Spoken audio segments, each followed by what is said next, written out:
Oke, halo teman-teman Ilsa semuanya. Di sini kita bakal ngebahas tentang ISMA Experience dalam podcast sama nih teman-teman. Jadi di sini aku sendiri sebagai Rika Zaraihan bakal memandu podcast kita. Ya, aku sendiri dari Fakultas Hukum Stambuk 2020 dan di sini bakal kedatangan narasumber dari Presiden Ilsa sendiri yang dimana kakak Ayah merupakan salah satu di tahun sebelumnya nih teman-teman. Nah, jadi di sini kita udah kedatangan narasumber nih. Halo Kak Ayah. Halo Keza, Halo Kak, gimana kabarnya hari ini Kak? Alhamdulillah sehat. Keza gimana? Alhamdulillah baik juga Kak. Di sini excited banget sih untuk gali-gali tentang ISMA Experience. Kak, dari Stambuk berapa nih? Salam kenal semuanya. Aku Anandaya Sofia dari Stambuk 2019 dan Mm-mm.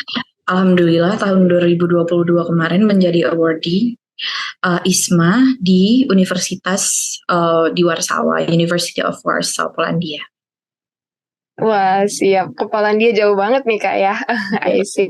Oke, jadi kita hari ini bakal ngegali-gali nih Kak tentang ISMA Experience Kakak, persiapannya gimana, terus perasaan Kakak dan sebagainya. Apakah Kakak udah ready untuk nge-sharing-sharing nih sama semua orang yang ya excited banget nih mau ngikuti jejak Kakak ikut ISMA Experience? Excited banget dong, apalagi kalau Ya, banyak dari mahasiswa hukum sendiri tertarik buat ikut ISMA karena emang pengalaman yang didapetin itu worth it banget. siap, Kak. 1 sampai 10 nih, seberapa excited nih, Kak? 10 dong. Mantap, mantap.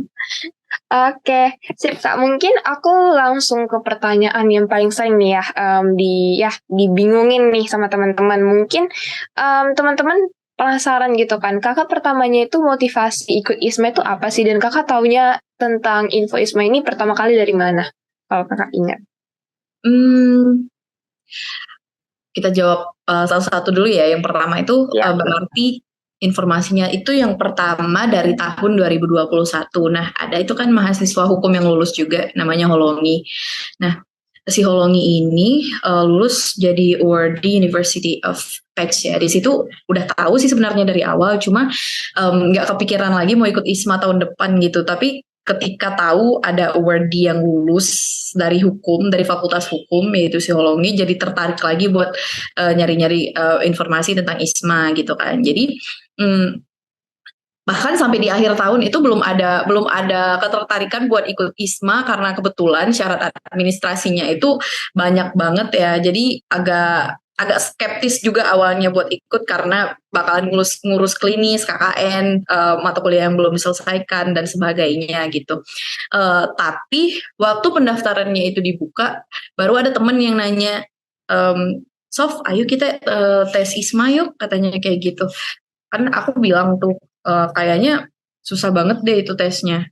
Ikut nggak ya? Ikut nggak ya? Terakhir ikut karena ikut-ikutan pertamanya. Nah, setelah itu baru tuh kan, ini jangan diikutin, tapi nyiapin tes bahasa Inggrisnya itu kurang lebih semingguan intensif nonton YouTube-nya Teacher Look ya. Aku ngambil Duolingo English Test waktu itu untuk ngelengkapin persyaratan. Nah, jadi untuk latihan-latihan aku ngetes di websitenya Duolingo English Test itu sendiri. Terus banyak dengerin YouTuber-YouTuber yang ngebahas Duolingo English Test itu sendiri. Nah, itu awalnya sih. I see, Kak. Berarti kakak dari pertamanya itu sebenarnya motivasinya ikut-ikutan gitu ya, Kak, ya? Karena ngelihat Isma ini dan experience-nya sangat menggiurkan gitu ya, Kak, ya? Benar, pertamanya lihat kan, Hmm. ini dia jalan-jalan mulu. Ternyata setelah diikutin tidak jalan-jalan mulu kawan-kawan. Ternyata banyak lebih dari jalan-jalan. ISMA itu kita ada jaringan alumninya juga, jadi bisa sharing-sharing sama mereka. Banyak juga dapat pengalaman Hmm. pertukaran budaya, pertukaran sistem sistem pendidikan juga ya. Jadi di sana itu kayak kita lebih dituntut untuk lebih mandiri mencari bahan materi perkuliahan. Jadi sebelum kuliah itu harus lebih banyak membaca bahan gitu karena di kelas bahkan tanpa aba-aba kadang pernah disuruh debat dalam suatu topik gitu dan kita harus bisa ngasih perspektif kita terhadap topik tersebut gitu. I see, siap-siap Kak. Karena Kakak kan kayaknya pertama itu mikirnya kan jalan-jalan dan kayak, "Yah ini seru banget," segala macem gitu kan. Ternyata kayak masuk ke dalamnya itu, oh ini ternyata lebih banyak nih kegiatan daripada yang Kakak ekspektasikan. Kalau menurut Kakak sendiri, apakah ISMA itu gambarannya sesuai nggak sih dari pertama bayangan Kakak sampai pada akhir ya jadinya, kewalahan atau kayak, ya overall tetap puas sih gitu, gimana? Sebenarnya sangat-sangat puas melebihi ekspektasi sebenarnya ya, tapi yang Mhm. namanya, kita itu, transisi ya dari negara ini ke negara yang lain kayak gitu, pasti banyak adaptasi juga.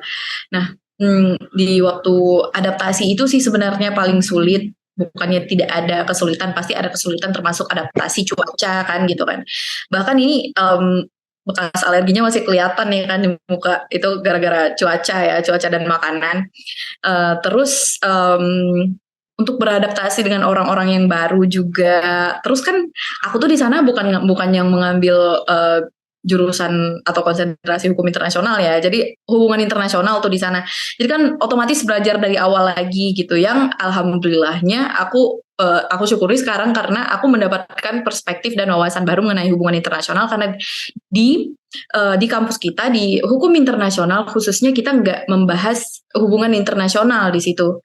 Tapi aku dapetin hal-hal yang bersangkutan dengan hubungan internasional di University of Warsaw tadi karena dia itu tadi kan multidisiplinary ya. Nah, untuk itu, bahkan, mata kuliah yang udah aku pelajari itu sangat berguna untuk menambah wawasan aku untuk, menginspirasi aku juga untuk mencari judul skripsi gitu. Aku udah dapat gambaran apa aja yang bakal aku riset mengenai skripsi aku.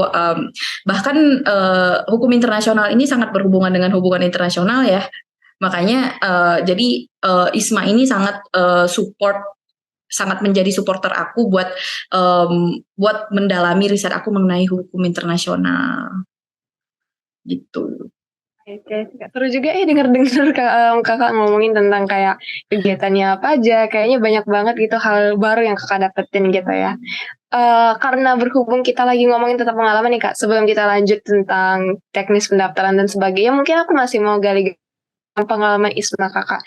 Jadi kan Kakak itu kayak, tadi kayak Kakak bilang, ternyata harus menyesuaikan dengan cuaca, dengan, budaya dan segala macam. Nah, boleh nggak Kak, Kakak mungkin sebutin 2 atau 3 mana Kakak ngalamin paling berasa gitu culture shock-nya selama ISMA di luar negeri gitu? Oh iya, yang pertama, aku tuh anaknya nggak tahan dingin ya, karena dari pesisir, dari Aceh kan. Nah, itu tuh tiap hari lihat pantai. Jadi tuh waktu sampai itu 7 derajat. Nah, malamnya aku demam. Jadi sampai seminggu tuh aku meriang gitu, walaupun udah minum paracetamol, kedinginan, demam lagi, terus demam lagi. Pokoknya gitu mulu sampai 2 minggu gitu kan. Setelah itu nggak kayak gitu lagi, udah beradaptasi. Nah, itu satu sih yang paling buat terkejut. Terus waktu ini ya, mmm, waktu pembelajaran di dalam kelas itu nggak ada diskriminasi sama sekali gitu kan, banyak tuh mahasiswa-mahasiswa internasional yang bahkan aku kira itu, bakalan orang Polandia semua, ternyata bukan orang Polandia semua gitu kan. Ada yang dari Italia, ada yang bahkan ada yang dari Inggris kayak gitu, ada yang dari Amerika gitu kan. Jadi, banyak, banyak banyak orang-orang yang, eee, wawasannya lebih lebih banyak dari aku sendiri gitu kan. Jadi pembelajaran di dalam kelas itu lebih seru gitu karena kita datang dari tempat yang beda-beda gitu kan. Bahkan dari cuaca yang beda-beda juga gitu. Jadi banyak sih cerita-cerita yang aku dapat dari mereka gitu. Banyak banyak, banyak experience juga karena kami di sana, sekalian belajar, sekalian, eee, tukar budaya kayak, kami tuh ada yang namanya challenge batik day gitu kan. Jadi kami, waktu itu kami pakai batik dan, ngelakuin, eee, rundown acara yang menurut aku itu bisa menjadi, salah satu sisi diplomatisnya, menjadi sisi diplomatisnya negara kita gitu kan. Jadi kayak ada salah satu tarian ataupun lagu yang dipersembahkan juga makanan gitu sama mereka. Terus kultur shock lainnya itu mereka itu punctual gitu, tepat waktu gitu kan. Sedangkan kita nggak, kita sering bahkan telat nanti 30 menit nggak apa-apa. Tapi mereka bahkan 1 menit telat itu sangat apa ya? Sangat Pantang gitu ya, Kak. iya pantang gitu kan, karena mereka sangat menghargai waktu orang lain. Nah di situ aku juga belajar gitu, misalnya emang kita mau telat ataupun kita nggak datang, kita harus ngabarin yang punya acara ataupun yang menyelenggarakan acara supaya mereka bisa set waktunya ulang gitu kan. Terus di sana tuh mereka gak ada sampah sama sekali gitu kan, tong sampah di mana-mana dan orang-orang tuh pada buang sampah pada tempatnya. Sedangkan di sini kalau misalnya aku emang dari dulu nggak buang sampah sembarangan, tapi di sini misalnya aku buang sampah itu kayak sesuatu yang ih ngapain sih gitu, masih banyak yang kayak gitu kan. Tapi kalau di sana tuh enggak gitu. Dan kultur shock lainnya ya ini sih agak agak agak sentimental, tapi beberapa orang gitu ngeliatin ngeliatin aku karena aku pakai jilbab kan. Tapi bahkan kalau misalnya di Polandia enggak enggak seintimidatif itu gitu. Mereka cuma liatin aja. Mereka heran mungkin ya kan kenapa kenapa ada orang yang pakai jilbab, karena kan mereka biasanya nggak ada yang pakai jilbab gitu. Misalnya ada yang pakai jilbab mungkin orang dari luar Polandia kan. Tapi sejauh ini mereka nggak ngapa-ngapain sih, nggak mereka hormatin juga gitu. Mereka lihat doang gitu. Oh beda. Oh ya udah. Jadi nggak kayak yang diberitakan di media. Kalau di Eropa itu semua negara bakalan kayak memandang orang yang pakai jilbab itu nggak baik. Mereka cuma lihat doang, nggak ngapa-ngapain. It's not that offensive gitu. Siap, siap, Kak.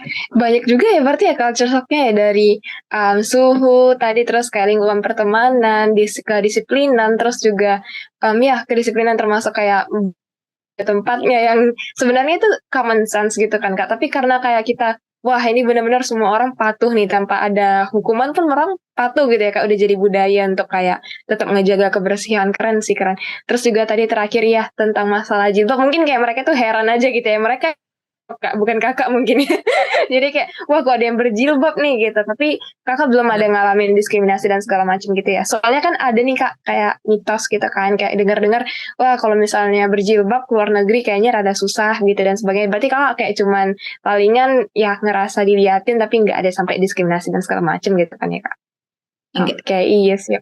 Tadi juga Kakak ada nyebutin tentang kayak perkumpulan mahasiswa internasional, berarti kayak Kakak ada kegiatan-kegiatan nggak sama temen yang kayak ikatan mungkin ISMA atau kayak yang sama-sama berangkat ke Polandia dan sebagainya, itu ada kegiatan apa sih biasanya Kak? Ada kegiatan. Nah kami tuh di ISMA itu sendiri ada challenge kan. Jadi itu challenge harus dilakuin. Dan kita harus ngerjain report setelah ngerjain challenge itu. Nah, jadi secara komunal ISMA Warsaw sendiri itu udah ngelakuin 2 challenge, yaitu Batik Day sama Heroes Day. Nah, yang pertama ini Batik Day, kita memperkenalkan batik yang udah aku omongin tadi kan. Nah, terus di acara Batik Day ini kami buat makanan juga, yang waktu itu martabak mie sama klepon gitu kami buat. Sama kopi dari berbagai daerah di Indonesia, dan cara minumnya yang filosofis juga gitu kan, filosofi kopi dan gimana cara minumnya pakai gula merah gitu kan. Nah terus Heroes Day ini ada 2 awardee yang mempresentasikan pahlawan-pahlawan kita di Indonesia, dan waktu itu kami ngangkat tema itu education gitu kan. Jadi heroes yang pahlawan-pahlawan yang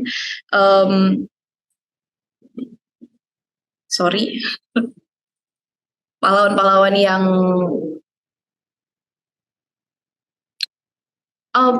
pioneer untuk mendukung pendidikan di Indonesia. Nah, itu terus di dalam Heroes Day itu juga kami buat makanan juga, ada ayam suwir Bali sama rendang gitu kan. Jadi bahkan wakil dekannya datang waktu itu ngeliatin acara kita gitu kan, acara kami. Jadi Itu sih ada juga beberapa acara yang kami ngunjungin gedung parlemen di Polandia, di Warsawa ya di Polandia. Terus kami ngunjungin beberapa museum secara komunal untuk mengetahui gimana loh sejarah sejarah Polandia dan apa urgensi politik di Polandia dan Uni Eropa gitu kan. Nah, itu sih. Juga ya kegiatan bahkan mungkin kakak di Indonesia belum ada dapat tuh kayak lagi pengetahuan tentang kopi dari berbagai daerah malah dapatnya pas lagi keluar negeri gitu ya kak ya kayak sekalian belajar culture exchange berarti ya di luar negeri keren sih keren. I see. Kalau boleh tahu kak berarti kayak kakak kemarin itu ada kayak berapa orang tuh dalam satu ikatan kayak apa ya pertemanan yang kayak sesama ISMA Polandia gitu dan jadi support system nggak selama kakak di sana? Iya, kalau misalnya untuk pertemanan kami tuh ada ini kan ikatan alumninya juga. Jadi kalau award di ISMA itu emang secara komunal semuanya terhubung. Bukan cuma di University of Warsaw aja, tapi di semua universitas juga. Tapi khusus University of Warsaw sendiri ada 25 awardees. Jadi satu sama lain jadi support system lah ya. Apalagi satu flat aku dulu kan, itu pasti ada mental breakdown pasti ada karena kan ada homesick ya. Itu di awal-awal masih euforianya masih ada, tapi di pertengahan itu udah mulai homesick. Nanti di akhir udah santai sih. Nah, mereka tuh banyak jadi support system gitu. Ada lagi yang kayak besakitan gitu kan, pada sakit tuh gara-gara cuaca. Banyak sih jadi support system mereka. Kami sih bukan mereka. We became support system of each other gitu kan. I see kak. I see. But jadi ini juga lah ya teman curhat kayak sesama menghadapi culture shock gitu-gitu ya kak ya. Jadi seru juga diajak ngobrol gitu ya. Cool, that's very cool. I see. Oke, tadi kan kita ngebahas tentang networking nih dan relasi gitu ya, benefit ya. Mungkin aku penasaran nih kak, ngegali lagi tentang kayak gimana sih kakak di dalam kelas itu selama ISMA kayak kakak itu ada matkul yang apa aja yang tadi kakak bilang tentang kakak belajar hubungan internasional dan sebagainya itu kayak kakak belajar course apa aja dan kayak ya mungkin kakak boleh kasih sedikit apa ya istilahnya benchmark gitu deh perbandingan mungkin sama yang kakak dapetin selama di Fakultas Hukum USU gitu kayak apa yang plus dan minus di masing-masing gitu lah. Oke, untuk course yang aku pelajari ini kan rata-rata dari hubungan internasional kan. Nah, itu tuh perbedaannya kalau di fakultas kita sendiri kita mempelajari hubungan internasional dari perspektif hukum, sedangkan misalnya pembelajaran di sana itu melalui perspektif politik gitu kan. Nah, jadi untuk kursus yang aku ambil sendiri itu ada beberapa. Ini aku lagi lihat di portal aku ya, sebentar ya. Ini sebagai gambaran apabila nanti kawan-kawan mau ikut ISMA terlebih di University of Warsaw. Yang pertama itu kami diajarin tuh academic writing and research skill in international relations and politics. Nah, di sini bukan cuma belajar menulis secara akademik di hubungan internasional ataupun politik. Di sini kita diajarin cara menulis dasar seperti metode penelitian, bagaimana supaya nggak malas nulis, gimana cara menghadapi blog misalnya terkadang tuh kan kita ngeblank misalnya nulis tuh kan itu nanti diajari sama mereka bagaimana cara menulis gitu kan. Yang kedua itu ada doing business Europe Asia legal political and economic perspective. Jadi di sini tuh kami belajar bisnis dari perspektif legal ya, hukum, political and economic gitu. Bisnisnya itu di antara Eropa dan Asia. Terus selanjutnya kami belajar European Union and Polish Diplomacy in Asia, Theory and Practice. Nah, di sini kami belajar bagaimana diplomasi publik itu tersebar di Uni Eropa dan Asia. selanjutnya kami belajar juga Introduction to Europe through Poland, Language and Culture and History. Jadi di sini kami belajar bahasa Polandia serta sejarah-sejarah juga budayanya. Nah, ini nih yang paling asik karena di mata kuliah ini kami langsung belajar sama native-nya ya. Jadi dosennya itu orang Polandia asli dan ini ngebantu kami banget waktu di kehidupan sehari-hari, kayak bagaimana cara membeli barang dengan bahasa Polandia, gimana kultur mereka supaya kita nggak menyinggung ya, tidak ofensif terhadap budaya-budaya mereka, gimana cara bahkan sesimpel permisi kayak gitu, gimana cara orang Polandia merayakan hari-hari nasional kayak gitu. Kayak kemarin itu ada All Saints Day, jadi mereka beli lilin itu kan ini agak sensitif informasinya karena Polandia ini kan dulu tempat pembantaian kaum Yahudi ya. Jadi itu ada beberapa orang-orang keluarga-keluarga warga Polandia sekarang yang merupakan orang Yahudi dulu itu bahkan jasad mereka nggak tahu di mana gitu. Jadi ada dinding di gereja itu nama-nama orang-orang yang dibunuh sama Nazi dulu kan. Nah di situ tuh di All Saints Day itu mereka beli lilin dan berdoa kepada ini ya, keluarga-keluarga mereka yang udah wafat waktu itu. Nah di situ dosen kami ngejelasin kan gimana itu apa dan apa hari-hari apa aja, dan bahkan toko-toko apa aja yang harus kita kunjungi di Polandia gitu, kayak tempat-tempat makan ataupun tempat-tempat kebudayaan, museum-museum apa aja kayak gitu. Nah, yang selanjutnya itu aku belajar security system in Asia Pacific region. Nah, di sini belajar ya tentang sistem keamanan secara politik gimana di kawasan Asia Pasifik. Nah, kayak gitu sih. I see. Berarti itu matkul yang belum pernah kakak dapetin juga berarti ya selama di fakultas ini gitu kan ya kak. Jadi kak belajar baru terus juga matkul yang khusus memang ngebantu kakak untuk adaptasi juga di sana gitu ya. Ibarat kayak dapat tour guide sehari-hari secara gratis gitu lah ya kak. I see. Benar. I see. Iya, belajar dari native tentang bahasa dan budaya itu kayak paling seru sih pastinya gitu ya. I see. Real experience. Cool. Thank you for sharing Kak Aya. Mungkin aku penasaran nih, kan dari kakak tuh udah dapet tuh gambaran, terus kayak kakak kelihatan excited banget ngikuti matkulnya. Mungkin kakak boleh kasih sedikit gak kayak ya statement aja mungkin kayak kira-kira program semacam apa sih yang kakak rasa tuh perlu gitu sebenarnya kita ada gitu di FH, atau kayak ada value-value yang perlu kayak kita terapin sebenarnya di fakultas kita gitu. Mungkin sekilas aja. Mungkin value-nya yang paling penting ya, satu itu kejujuran. Orang ini mereka tuh orang-orang di Polandia, terlebih profesornya sangat menghargai kejujuran. Ada waktu itu teman yang pernah buat waktu di kelas academic writing yang aku bilang tadi di mata kuliah itu, ada yang pernah buat suatu tulisan itu tidak diparafrase ataupun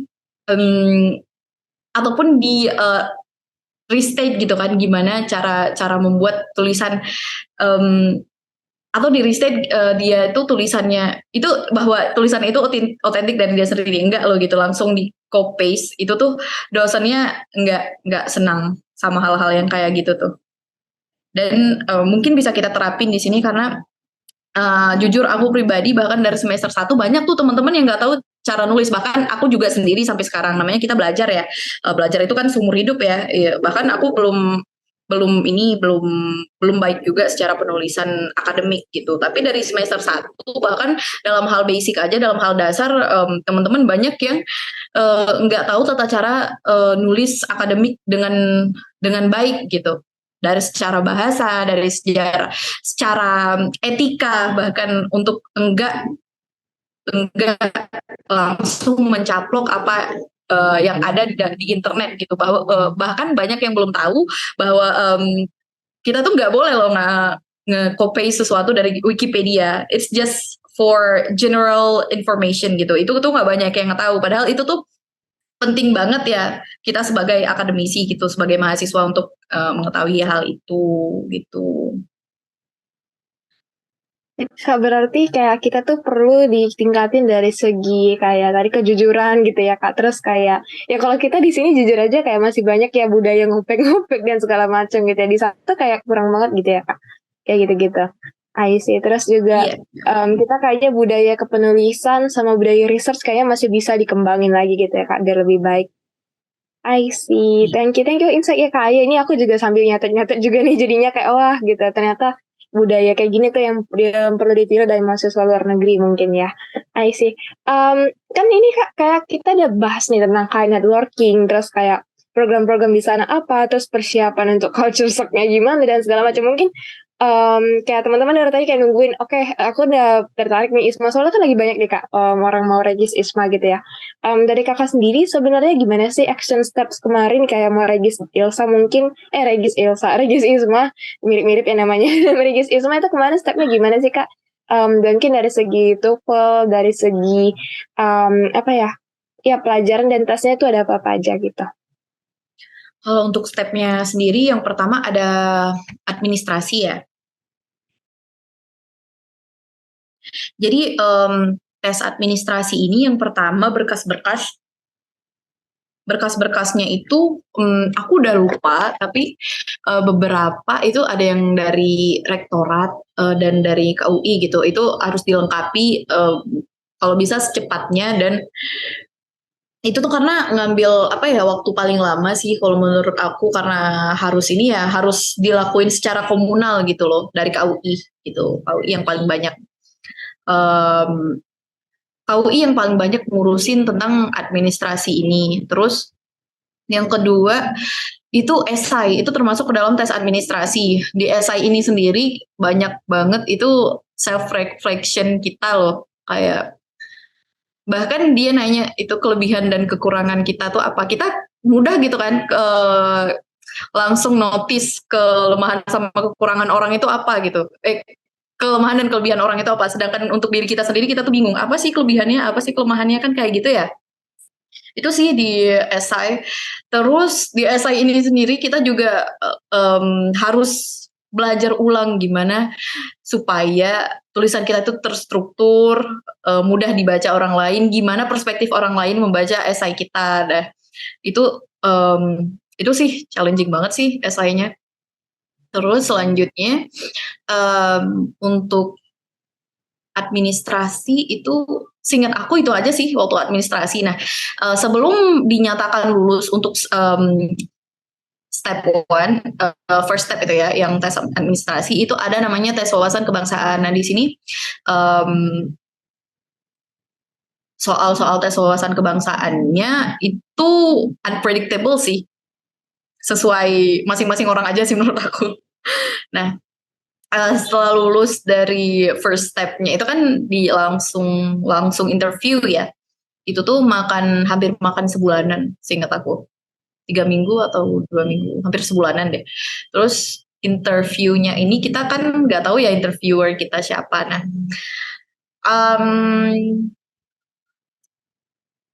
kalau untuk interview sendiri, menurut aku juga karena bukan aku panitianya, aku nggak bisa ngasih tips and trick.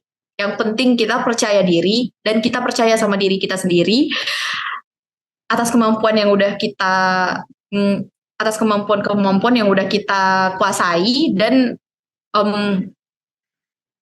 nilai-nilai apa yang ada dalam diri kita gitu. Itu sih kalau menurut aku untuk step-step seleksi ISMA-nya.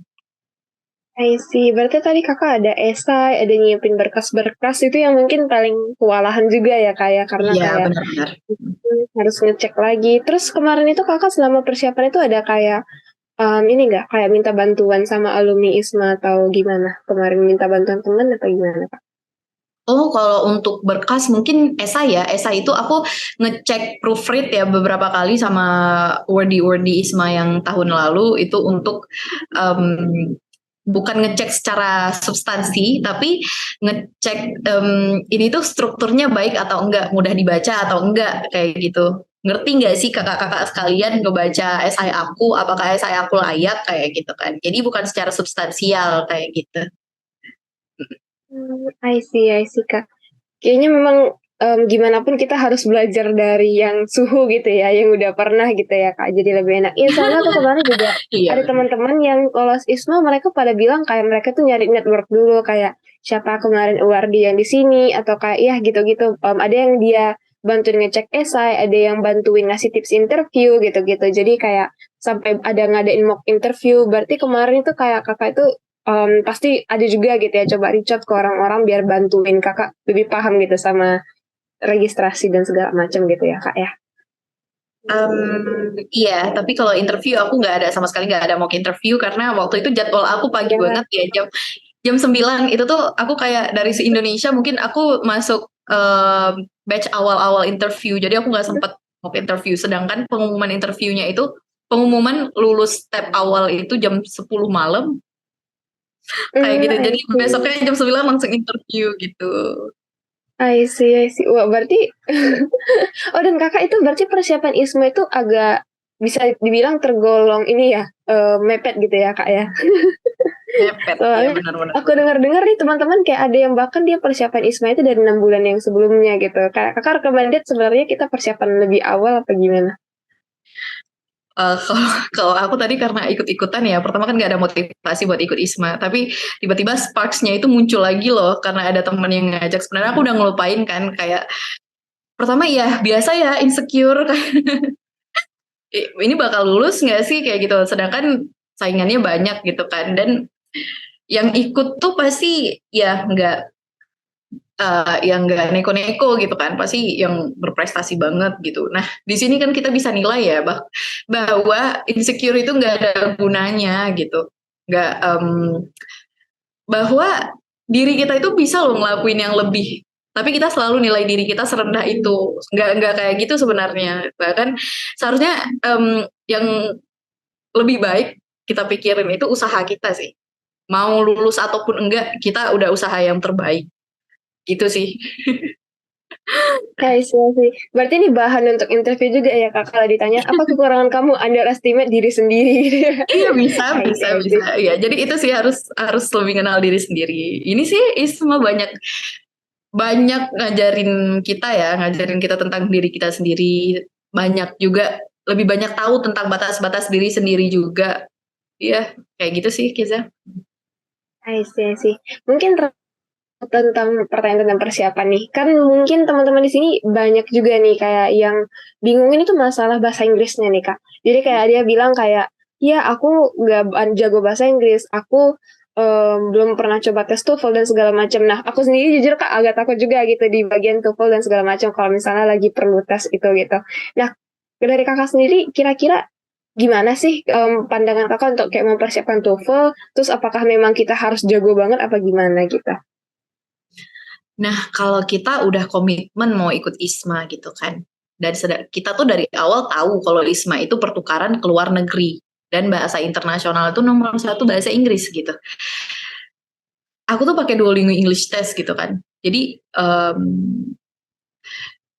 itu tuh sama sih kayak TOEFL sama IELTS, cuma bedanya di biaya ya, lebih murah banget sih.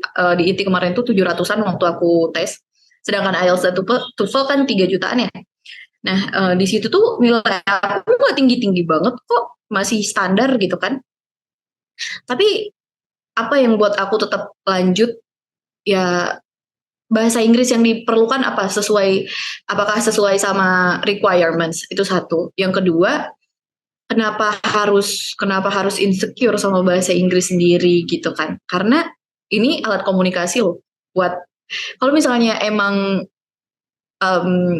insecure itu nggak sih, nggak bisa, nggak Gak make sense sih alasannya insecure, karena kan udah aku bilang tadi ya, kalau misalnya kita insecure sama diri sendiri, kita nggak bakalan pernah maju, mau ikut apapun, bukan ikut ISMA aja gitu, mau ikut yang lain, oh orang lain lebih hebat, padahal setelah lulus, oh sama aja kok gitu, bedanya usahaku lebih usahaku ini udah keras loh kayak gitu kan, ini tuh udah hebat gitu, walaupun insecure itu bakalan selalu tetap ada, bahkan udah kita sukses apapun itu insecure tetap ada, namanya manusia ya, pasti itulah yang aku bilang, kita bisa lihat kelebihan dan kekurangan orang lain, tapi kita nggak bisa lihat kelebihan dan kekurangan diri kita sendiri, padahal banyak lebihnya, tapi kita nggak sadar akan hal itu gitu. Untuk bahasa Inggris sendiri, bahkan dari kecil aku tuh otodidak belajar, nggak pernah kursus juga, nggak pernah kursus bahasa Inggris gitu. Jadi apalagi yang kursus ya, itu harusnya nggak insecure lagi sih sama bahasa Inggrisnya sendiri. Yang penting udah mencukupi requirements dan rasionalisasi universitasnya itu tepat, menurut aku maju aja. Mending kita nyoba daripada nggak sama sekali, bakalan nyesel.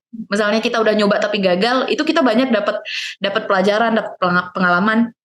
Seenggaknya kita dapat pengalaman bagaimana nulis esai yang baik, gimana kita udah tahu apa kekurangan sama kelebihan diri kita gitu kan. Jadi kita bisa buat evaluasi untuk tes-tes yang mau kita hadapi selanjutnya, mau itu tes kerja, mau itu tes universitas, apapun gitu kan. Nah, gitu sih, apalagi yang bahasa Inggris tadi.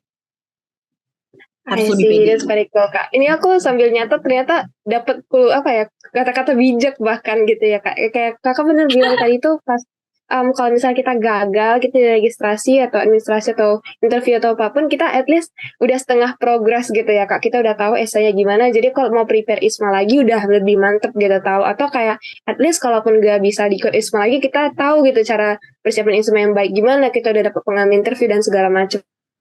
Aku juga kayak, dan bahasa Inggris pada general itu kayak bakal diperluin juga gitu kan, ISMA or without ISMA gitu ya, Kak. That's very cool. Terus juga aku ada satu Kak, mau sedikit nambahin juga. Aku pernah dengar gitu kan kata-katanya, kenapa kita harus malu sama orang Barat ketika kita nggak bisa bahasa Inggris. Harusnya orang Barat yang ngerasa bangga kita tuh seorang itu loh, kita ada at least mencoba menguasai dua bahasa ibu kita dan bahasa mereka gitu, yang dimana bahasa asing. Jadi kayak orang Barat itu nggak bakal underestimate kita, karena kayak at least kita belajar satu bahasa lain loh selain bahasa ibu kita gitu. Jadi harusnya mereka justru kagum sama kita sebenarnya gitu ya, Kak.